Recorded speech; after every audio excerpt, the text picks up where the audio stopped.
Hey everyone, welcome to the talk about what's new in camera development. We'll be talking to you about how you can create delightful camera experiences through the camera APIs in Android, which are Camera2 and CameraX. My name is Jayant, and I'll be talking along with my colleagues Jag and Kailiang.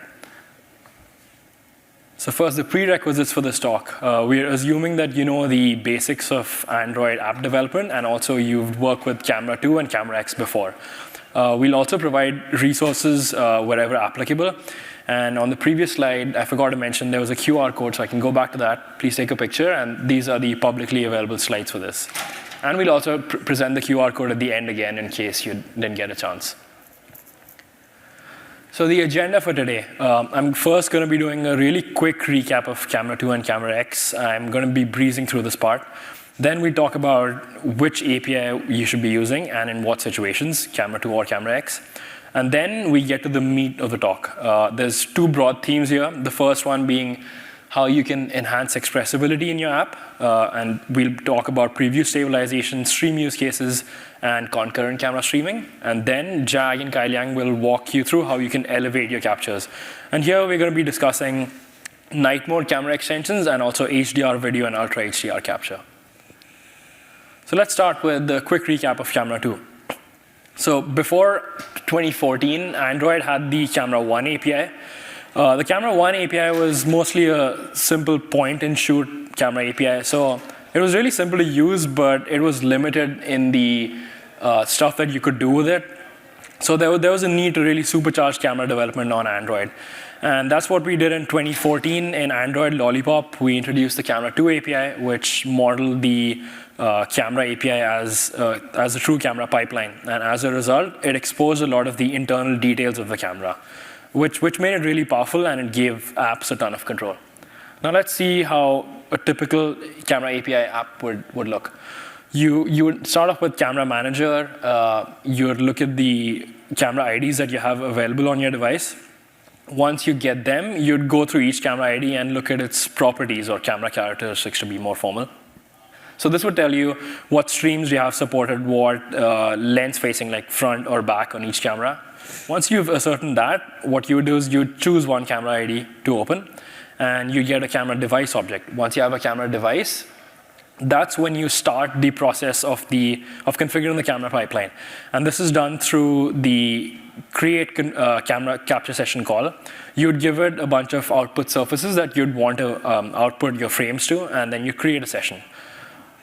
Then what you want to do is you want to actually get the pipeline running, right? Up and running. So, and how you do that is you would submit a capture request or multiple requests to the camera capture session, and that's your pipeline. With each capture request, you would get an on-capture completed callback, assuming the capture hasn't failed. And this would give you metadata per capture, and also you'd get per frame callbacks going back to the surfaces that you've configured. So you can see there's a lot going on there, right? There's a bunch of asynchronous calls like open camera, create capture session. You also have to do various things on your own, like you've got to compute the view rotation that you're using, especially for things like preview. You have to also take into account the aspect ratio that you want, which can be straightforward, but if you're doing things like you're building your app for various form factors, let's say foldables, or if you have screens or windows which are resizable, this can get really tricky. You also need to manage the camera open and close life cycles by yourself, depending on when your activity or your fragment is paused or resumed. So you can see, like broadly, Camera2 it's not really easy to use. It's complicated. And I've also got a sample of the Camera2 app on GitHub linked here, so you can see how that's done. Wouldn't it be cool if we got the simplicity of Camera1, but we also got the advanced features of Camera2? So that's what we did in 2019 by introducing CameraX, which is a set of Jetpack libraries. It's built on top of Camera2 and abstracts away a lot of the complexity. At the same time, it also has a lot of the cool features of Camera2. So you can do a lot of the cool stuff that you can do with Camera2 on CameraX as well. It offers broad compatibility. So it's supported on 98% of Android devices roughly. It also has faster version releases compared to Camera2, and that's because of the fact that Jetpack libraries, their release cycle is not really tied to OS releases. So it doesn't have to be like once a year. It can be more often than that. And also, CameraX is already production ready. YouTube Shorts already uses CameraX, so that's an example there. Now, CameraX is built around the concept of use cases. So what that means is you are telling the Android subsystem what you want to use your camera for. And it's pretty self-descriptive here: preview, image capture, video capture, or image analysis. And you can also combine these use cases together if you like. So what you do is you configure a use case with your desired options. Then what you do is you attach listeners. So for example, if you have an image capture use case, when you get an image available callback, your listener would decide what to do with the image, either save it to disk or do some image analysis on it, or anything else you want. And then, in the end, you'd bind your use case to life cycles, and that's it. CameraX takes care of the rest. To give you an example, you can see some code here where we are setting up an app with preview. Now, you can see this is roughly less than 15 or 20 lines of code. All you're doing is you're using a preview view to set up your preview use case, and then you're connecting it with the lifecycle camera controller. I'm choosing the front camera here and saying that my preview view's controller is my lifecycle camera controller. And that's it. You have a camera app ready with preview. And not only that, it's got tap to focus and pinch to zoom as well, inbuilt. If you wanted to do this with Camera2, it would take you a significantly larger amount of code with asynchronous handling, which is not a lot of fun to deal with. So you might be thinking, what API should you be using, Camera2 or CameraX? So in general, you should start off with CameraX, and you should use CameraX for camera applications which do a lot of common things. Especially if some of you on Camera 1, we definitely recommend that you migrate to CameraX. It'll really simplify your development. And you'll also get access to a lot of the cool new features that we have in Camera 2. Camera 1 is deprecated, so that's not going to get more feature updates anymore. You still use Camera 2 for cases which may not be supported by CameraX. For example, if you want to do raw capture, reprocessing, or if you want to use high-speed capture sessions, in those cases, you still do want to use Camera 2. So now let's get started on the first theme. How can you enhance the expressibility of your app? And let's start off with preview stabilization. So let's say that I have an app. I'm an app developer, and my app just has one stream as of now, which is configured as a preview stream, and I'm sending that preview stream to the GPU, adding some effects, some filters, and then I'm using the same stream to record as well. And this is typically done by social media apps because of the fact that you can just apply all of your effects, do whatever you want to with the stream just once, and record that stream as well. Now, you can see that when I'm walking through my patio here with my preview, it's kind of shaky, right? Can we do better? So the Camera2 API offers us a few options. It has a capture request control through which you can control your video stabilization mode. The first one being off, where there's no stabilization. The next two are on and preview stabilization. Preview stabilization was added in API level 31. Let's take a look at what on does. So in on, what that means is your media codec and media recorder streams up to 1080p, they will be stabilized. But it does not say anything about what the other streams, whether they'll be stabilized or not. So for example, it's possible, as you can see on the right, my preview stream is unstabilized, but my video record stream is stabilized. As a result, your preview stream would have a slightly larger field of view compared to your record stream. And that means that what you see is not necessarily what you get in your true recording. And that's not the best in the use case that I mentioned in the previous slide, especially when you have just one stream. How video stabilization mode on is useful is it's in cases where you really want to give emphasis to the quality of stabilization, and also it's for direct-to-file recording, not necessarily optimized for real-timeness. In the case that I mentioned in the previous slide, you really want to optimize for real-timeness. So is there something that we can do for that? And that's where preview stabilization comes in. With preview stabilization, it's guaranteed that the non-raw streams that you have configured in your session, they'll all have the same quality of stabilization applied on it, and as a result, they all have the same FOV. The FOV reduction is also, according to the spec, cropped at 20% maximum on your vertical and horizontal both. And I must mention, of course, that the stabilization here, it's optimized for real-timeness. So there's generally no look-ahead applied by your camera subsystem. And as a result, if I have my preview running, it's really going to match up with what I'm seeing in real life as well. Now, to give you an example, here I've got preview stabilization on and off. On the left is off, and on the right is on. And you can see on the right, even though the field of view is a little bit zoomed in, it's more stable. So that's a better experience for the user. Now, so I mentioned that preview stabilization optimizes for real-timeness, right? That means that computations are being done per frame. And as a result, there are some limitations on the stream combinations that this can be used for. And the limitations are that you have guaranteed stream combinations, the first stream combination being a 1440p preview stream and a maximum size YUV or JPEG capture. And the second one being a 1440p YUV or implementation-defined stream in addition to a 1080p YUV or implementation-defined stream. And if you want some details, I've got a link here to developer.android.com where you can find some more details. So let's see how we can implement this in code. It's pretty simple. Let's assume that you have a function which configures your preview capture request. So you have your camera device, and then you call create capture request on it with template preview, for instance, here. And then you add your preview service. Let's say you wanted to add preview stabilization for here. The first thing that you would do is you would check whether preview stabilization is supported on your particular camera device or not. Because it's possible that not all camera devices would have preview stabilization support. And how you do that is you would look at your camera characteristics and go through the available video stabilization modes. If it lists preview stabilization, then cool. You're great. You're good to go. And if it does list preview stabilization, then all you do is in your capture request builder, you set the video stabilization mode to preview stabilization. So it's pretty simple. Things are similar for CameraX. Your camera provider would give you a camera info object, and then in that you can check whether preview stabilization is supported or not. And then when you're setting up your use cases, so here the preview use case, in your preview builder you just call the set preview stabilization enable method and set it to true. And then you can just configure, you can continue setting up the remaining use cases as you would before. So it's pretty simple. There's not too much more to add. Now let's talk about stream use cases.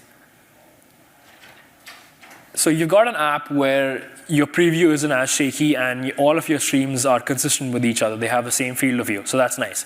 Now let's say that you want to add some more features to your app. As an example, let's say you want to add video calling. Now, we know that video calls can go on for like long periods of time, maybe even 45 minutes or more. When you're running a camera for 45 minutes, it's bound to consume a lot of power. And also, you must have seen that your phone can generally get hot, so thermal problems.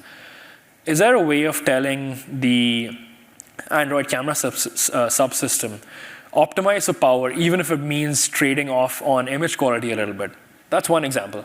Let's look at another example. Let's say that you have an app and you have a YUV stream that you're using for still capture. And you're seeing that the image quality isn't that good.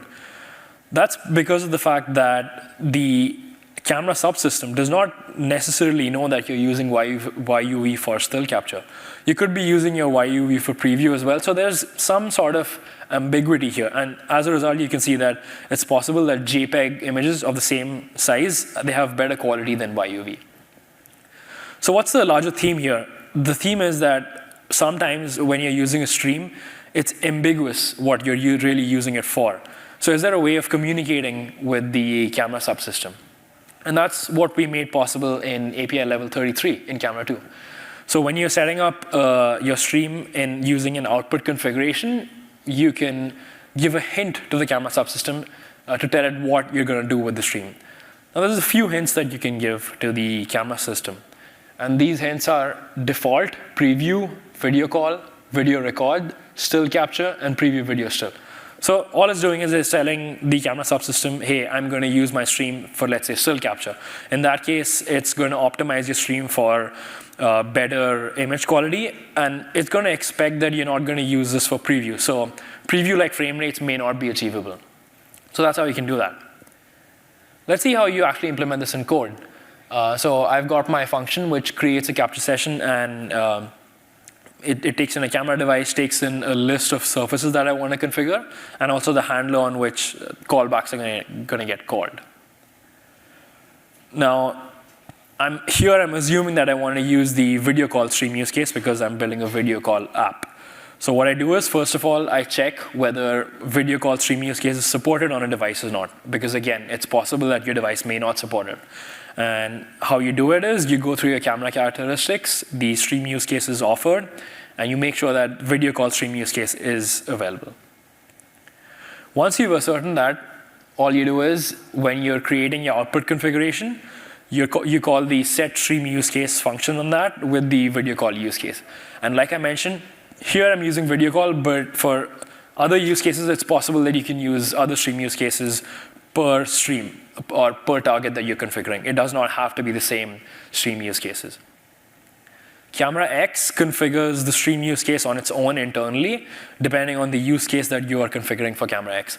However, if you do want to use your own stream use case even for CameraX, we do have interop APIs that you can use for Camera2. These have been linked on the slide, so you can see how you can do that. To give you an example of the benefits of using stream use case, let's look at what we get when we use a 1080p surface view for preview on a Pixel 8. I modified the Camera2 basic sample app to do this, and we used Android Studio power profiling. You can see that camera power is reduced by 40%, which is a really big margin. And overall power and energy savings have been reduced by 15%. And this is because there's still other components in the system which dominate power compared to camera. However, 15% is also really nifty, right? So that's one advantage of using stream use cases. Now let's talk about concurrent camera streaming. So cool, you have an app where you've got stable video, you've got a good line of communication with the camera subsystem as well. Now let's say you want to add some pop to it for extra points and expressibility. Let's assume I am a vlogger and I'm walking through a city, and I want to show my users what I'm seeing and also talk through it. So it's natural that I'd want to do something like this here.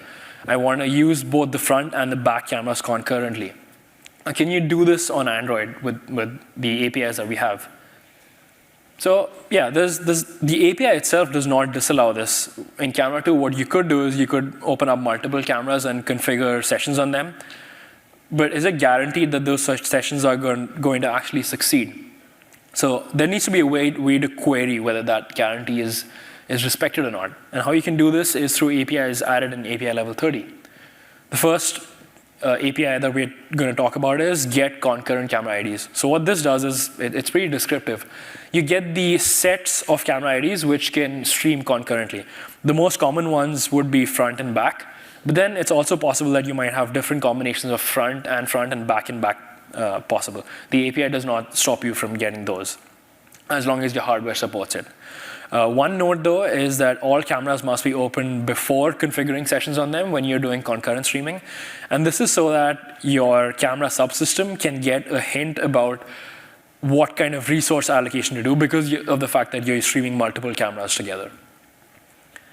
Talking about resource allocation, since it's possible that you've got multiple cameras using the same ISP processing pipeline on your device, there are some limitations to the stream combinations that we have. And these limitations are, in a nutshell, you're guaranteed to get a 720p preview stream in addition to a 1440p JPEG, YUV, or implementation-defined stream. And also, the capture request settings for each camera device must be the default ones. If you'd like more details, I've linked the developer.android.com documentation here, so please take a look. And if you'd like to configure something which is beyond these guaranteed streams, then you can use the API is concurrent session configuration supported to ascertain whether that can be done or not. So let's say that you have a device which is on API level less than 30. In that case, can you still ascertain? And yeah, the answer is yes. Through a package manager feature called feature concurrent camera, or if you just want the string, it's Android hardware camera concurrent. You can use package manager to query whether your device actually supports streaming the front and the back camera together or not. If package manager returns true for this, then yeah, you have a guarantee that your front and back camera can stream at the same time, with the same guarantees mentioned in the previous slide. So let's walk through how we would do this in Camera2. I'm only going to walk through how you can get the camera ID combinations and not how to open a camera device and configure sessions, because that's going to be a lot of code to fit on a few slides. So like I mentioned, we'll be using the package manager feature here to figure out whether the front and the back camera, primary front and primary back camera can stream together. So once that does return true, what you do is you go through your camera ID list, get the camera characteristics for all the cameras, and the first front and back camera pair that you find, those are the ones which are your primary front and back cameras, and those are the ones that you would open and configure sessions for. Let's see how you do this on CameraX. CameraX is much simpler. So the first part is similar, where you query your camera provider to see which camera selectors support concurrent front and back streaming. Once you have those figured out, you create what is called a single camera config. A single camera config is basically just telling CameraX that this is one part of your concurrent camera session that you want to configure. And here we've configured the primary front camera. We've put in the preview use case because we want to use it for preview now, and then you add a lifecycle owner. You do the same for your secondary camera, which is the back camera in this case, and then camera provider, and you bind to the camera provider's lifecycle. That's it. In 2 slides worth of code, CameraX lets you have preview on both front and back camera running concurrently. So that's great. So that's all good. Now we know a few nice ways to enhance expressibility in your app. Now Jag and Kailiang are going to be walking you through how you can elevate your captures. All right. Thank you, Jayant. So this is pretty amazing. We've taken our initial camera application and transformed it into something that can apply preview stabilization. It can optimize the camera pipeline based on the scenario. So in our case, we use video stream use case that resulted in power optimizations. And then we can also capture from both the front and rear cameras at the same time using the concurrent APIs.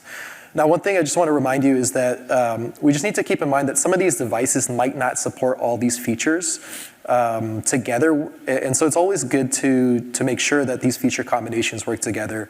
If they don't, it's good to just handle that gracefully. So now let's take a look at how we can elevate our captures. And one area that our app can really use some help, I think, is capturing moments in challenging lighting conditions, like at night. So right now, if I take a picture with our app at night, I get something like this. And if we drill down into the details, the sky, you can notice that the sky is noisy, the details and the shadows are lost, and overall, it's just not that sharp. And I think we can do a lot better here. Now, to really understand why it's so difficult to capture photos in low light, we need to take a look at what's actually happening under the hood. So the biggest challenge is that camera sensors struggle to capture enough light. And the reason why this is a problem is because the number of photons entering the lens and hitting that sensor is significantly less compared to well-lit conditions. So once the sensor amplifies that tiny analog signal to get converted into something digital, it gets polluted with noise. And so what you end up getting is something that is just really grainy and a noisy image. The other thing to keep in mind is that phone cameras have much smaller lenses and much smaller sensors compared to professional cameras. So a full frame sensor on a DSLR, that can be 11 times larger than the phone camera.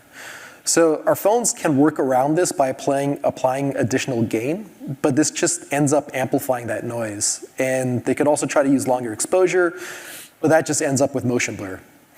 Now, what's amazing though is that despite these constraints, I can still capture a photo like the one that's on the right using our app with night mode camera extensions. And if we drill down into the details, now you'll notice that the one on the right is much sharper, and the details in the shadows are much more noticeable. And overall, we have something that is a much more true to life capture. So what's the magic behind this? Well, to get around these challenges, our phones do some pretty clever stuff. We can't take longer exposures because it's going to result in motion blur.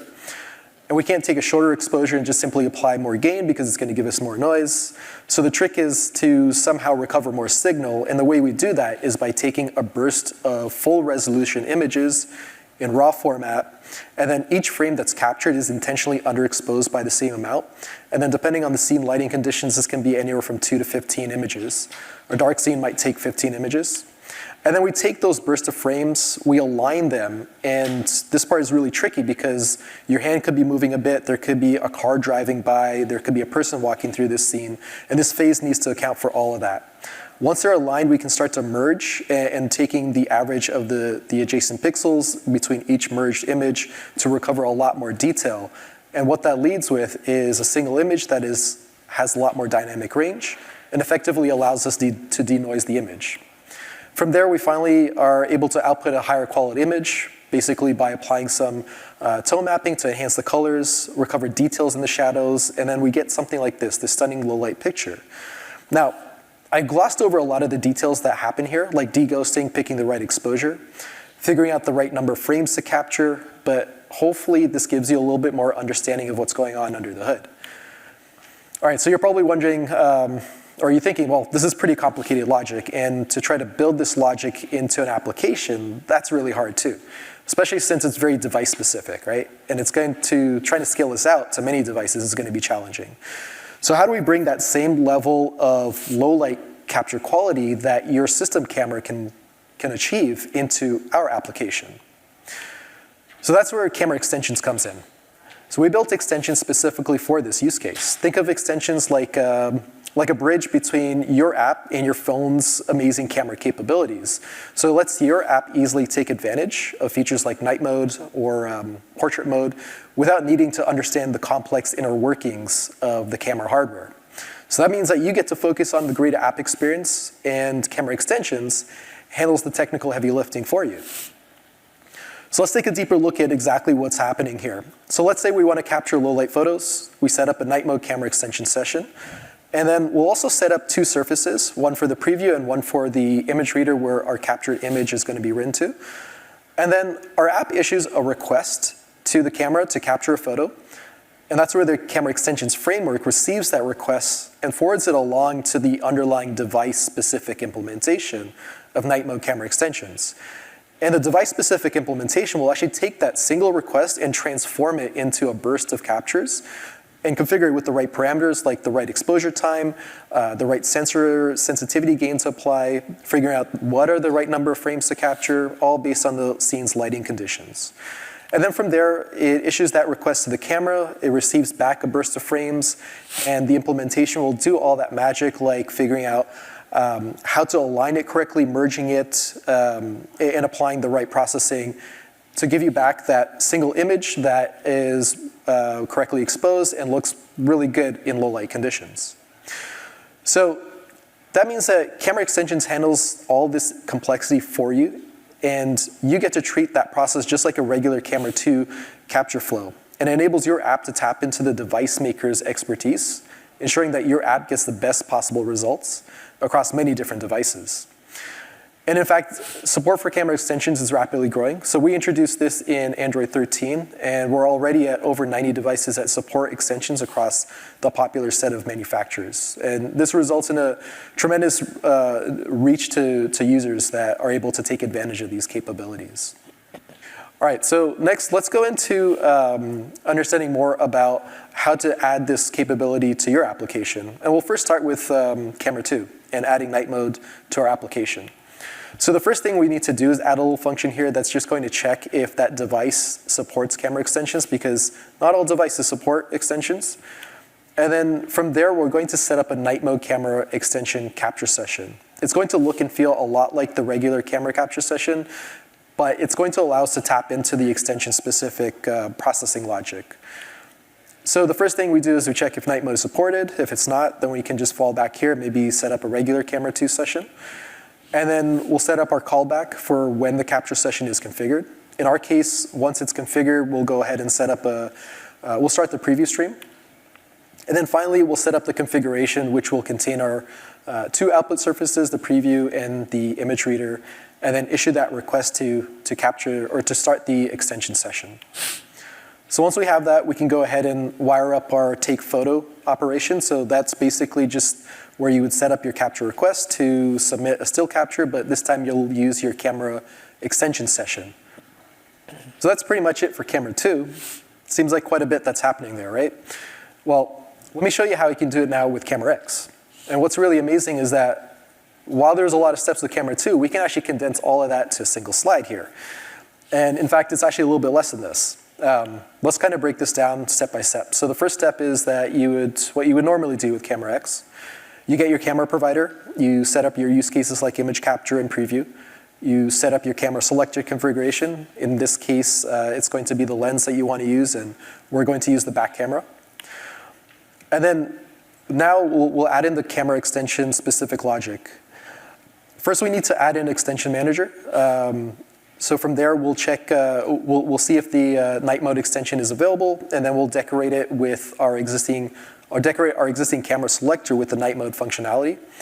And from there, you're pretty much set up to use the night mode camera capture capabilities. Now, if you're on CameraX, this is all you really need to do to add in night mode or any camera extension capability. So highly recommend to try it out. Of course, you'll need to add in some UI to handle or to communicate whether it's using night or not, but a great way to just kind of prototype things. And then lastly, we'll bind our use case and our configuration. We get back our camera device. And then the rest from here is just normally what you would do with a regular CameraX setup. You set up your take photo callback, and you can issue the picture request. So now let's make the user experience even better. So remember how I mentioned that night mode might take up to 15 frames to capture. It does a tremendous amount of complex processing. And so that ends up taking a bunch of time, right? A couple of seconds. So in Android 14, we added in APIs that will help you communicate that latency journey to the user. And so we added 3 APIs: post view, processing progress, and real-time capture latency estimate. Let's start by seeing how we can add these UI affordances to our app. So I'll focus on CameraX here, but you can also do this through Camera 2. And we'll start with adding post view support. So the first step is to check if post view is supported, which you can do by using the image capture capabilities static function to see if post view is supported. And then you can update your image capture use case to enable post view. And then from there, you just override the on post view bitmap available callback to show the post view bitmap once it's received. And then let's take a look at adding processing progress callback. So very similar to post view, we check if process progress is supported, and then we can override the on capture process progress callback in the take picture callback. And once you receive that callback, you can go ahead and show a processing progress indicator with the right amount. Okay, so we've now enabled a way for our application to take those stunning photos in low light. But how do we make our app handle low light scenarios in real time? And by that I mean making the preview stream automatically adjust to lighting conditions so that in really dark lighting conditions, the preview stream enhances the details in the shadows, making them more comprehensible, and making sure that we do that without clipping the highlights. So that's what we introduced in Android 15. It's a new API called Low Light Boost. So now let's take a look at how we can bring this into our app. So this part will focus on Camera 2, but we're working on CameraX API, so that'll become available soon. If you would like to try in CameraX, you can use the Camera 2 interop approach. So the first step is we check if low light boost is available. And basically, this is just a new auto exposure mode that's been added in API level 35. So we're really just looking for the presence of AE mode low light boost brightness priority in the available auto exposure modes. If that's present, then it's supported. If not, then it would not be supported. So then you can submit a new repeating capture request that sets the AE mode to low light boost brightness priority. And then the capture in the capture completed callback, you can monitor the low light boost state. So if the state is active, it means that your scene is receiving the low light boost treatment. And then you can maybe show a moon icon, for example. Or if it's in the inactive state, then you can hide the icon.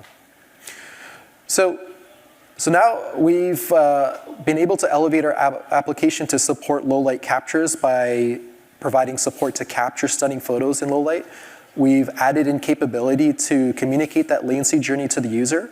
And we've introduced a way to automatically adapt the preview brightness in low light conditions. Next, I'm going to hand it over to Kailiang, who's going to share more details about how your app can take advantage of HDR video and Ultra HDR. Great feature, thanks, Jack. We keep innovating and aim to bring the best user experience and video quality to our ecosystem. Okay, let's check another premium feature in Android camera, HDR. HDR technology is becoming increasingly popular in the industry.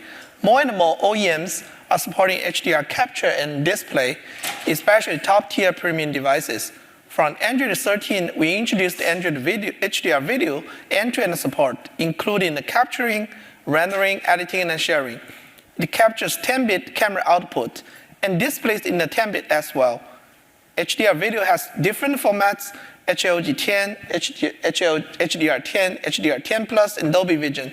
Currently, we are supporting HLG10 only, but we will expand to other formats in the future. Just to mention, our screenshots here attempt to visualize the HDR, but because the display might be SDR, it will be better to experience the HDR on your real devices. Following up HDR video, we introduced Ultra HDR for HDR image from Android 14 and provide end-to-end support as well. Ultra HDR saves the image in a new format called JPEG-R, which is encoding a long-range game map in JPEG format. Adding a new format to our ecosystem has many challenges. One of them is the app compatibility. The new Ultra HDR image format brings the benefits of backwards compatibility with JPEG, which means it can be rendered as a standard JPEG in SDR on devices not supporting JPEG-R. Just to note, the existing HDR photo capture available in cameras today is different from the Ultra HDR feature we introduced. HDR photo typically refers to exposure bracketing to capture a high dynamic range scene. The captured image is then mapped to 8-bit SDR for saving. It means the image will only be rendered in SDR when being viewed. Ultra HDR enables the captured image to be saved in its original 10-bit. So when the image is viewed, it can be rendered in HDR quality on HDR screens. Since many premium devices are supporting HDR display, you could enjoy this 10-bit HDR rendering. Now let's talk about our APIs. How to build a camera app supporting HDR video capture. As usual, we might want to check the device capability. For HDR video, we need to query the dynamic range 10-bit capability in camera characteristics.